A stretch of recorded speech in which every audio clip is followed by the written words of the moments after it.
সে হুট করে আমাকে কষ্ট যাতে আমি না পাই সেই জন্য আমাকে বাঁচানোর জন্য সে চলে যাবে, এটা আমি মানতে পারতেছি না। সে তো মরে যায় নাই, সে নিজে নিজে মরে গেছে। যে বুঝতে পারতো যে আমি কষ্ট পাচ্ছি, এই হাসপাতাল ওই হাসপাতাল, এটা যে পাগলের মতো আমি করছি বলে সেগুলো সহ্য করতে পারতো না।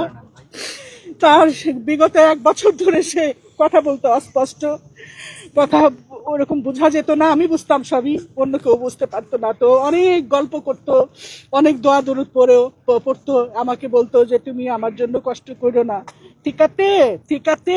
তার এই ঠিক আছে আমি কথাটা আমি ভুলতে পারবো না কোনোদিন। ছোট 2 বছরের বাচ্চার মতো আমি তাকে কোলে নিয়ে আমি তার সবকিছু করতাম। কাউকে শরীরে টাচ করতে দিত না। ওই নার্স আমি নিতাম ঠিকই হাসপাতাল থেকে, কিন্তু শরীরে টাচ করতে দিত না। ওই আমাকে দিয়ে আমি আমি আমি যেন ধরি, তার সবকিছু আমাকে করতে হতো। আমি এগুলা কিভাবে ভুলবো? ছোট্ট 2 বছরের বাচ্চা আমাকে ছেড়ে চলে গেছে আমাকে বাঁচানোর জন্য, আমি যাতে কষ্ট না পাই, আমি যাতে কষ্ট না পাই। এই জন্য আপনি দোয়া করেন, ইমোশনাল আমি আপনারা যারাই আছেন, যারাই এই অনুষ্ঠানটা দেখবেন, তার জন্য দোয়া করেন। খুব মাসুম, খুব নিরীহ, খুব ভালো মানুষ। তার মতো ভালো মানুষ আমি আমার জীবনে দেখি নাই। আমি তার কাছে 42 বছর ধরে ছিলাম, সংসার করছি, আমি তার ভালো মন্দ সবই জানি। একটা নিষ্পাপ ফুলের মতো পবিত্র সে। তার মানুষ তাকে যতই আঘাত করুক তার জন্য সে দোয়া করতো যে আল্লাহ তাকে ভালো রাখো। তো এই জন্য, এবং আল্লাহ তাকে নিয়ে গেছে। গোসলের সময় তার মুখটা দেখলাম, নূরের ফুল, একদম নূর, একটা গোলাপ ফুল ফুটে আছে। মরার পরে এত সুন্দর মানুষ হয়। তো আমি সবার জন্য অনুরোধ করতেছি, তার যারা ছাত্রছাত্রী আছো, সে দীর্ঘ 55 বছর এই ইন্ডাস্ট্রির জন্য সে খেয়ে না খেয়ে সে পরিশ্রম করে সে মাথায় মাথায় ওই যে মিস্ত্রি রাজমিস্ত্রিদের সে জোগাড় করে দিয়েছে যে এই 4 নাম্বার ফ্লোর, 3 নাম্বার ফ্লোর বা সব জায়গায় সে একটা প্রডিউসারকে কখনো কষ্ট দেয় নাই।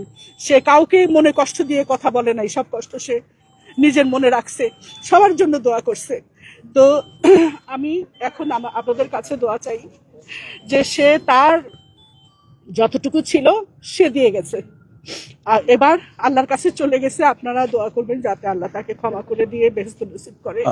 শুধু একটা বিষয় বলে যান, ওনার স্বীকৃতি তো অনেক আছে, কিন্তু আমরা যতটুকু জানি রাষ্ট্রীয় স্বীকৃতির একটা কথা এবার শোনা যাচ্ছে যে আজীবন সম্মান। আমরা বেঁচে থাকতে যে গুলির কদর করতে জানি না, চলে যাওয়ার পর যে কদর গুলো যে আসে, এটা আসলে কষ্টের। এটা খুবই কষ্টের। এটা আমি আগেও বলেছি যে আমি সবসময় বলি কথাটা, সেটা হচ্ছে যে আপনি আমাকে যদি আমাকে আপনি জীবদ্দশা যদি একটা হাসি দিয়ে সম্মান না করলেন, ভালো না বাসলেন, মৃত্যুর পর আমাকে ফুল দেওয়ার আমি এটাতে কোনো মানে মনে করি না। এটা আমার ব্যক্তিগত মতামত। আমি আমার জীবদ্দশা যদি আপনার হাসিতে আমার সম্মান হতো, আমার আত্মা যদি খুশি হতো, এটা অনেক বেশি ইম্পর্টেন্ট ছিল। মরে যাওয়ার পর তো সবকিছু শেষ হয়ে যায়। কাজে আমি চাই যে মানে যারা জীবদ্দশায়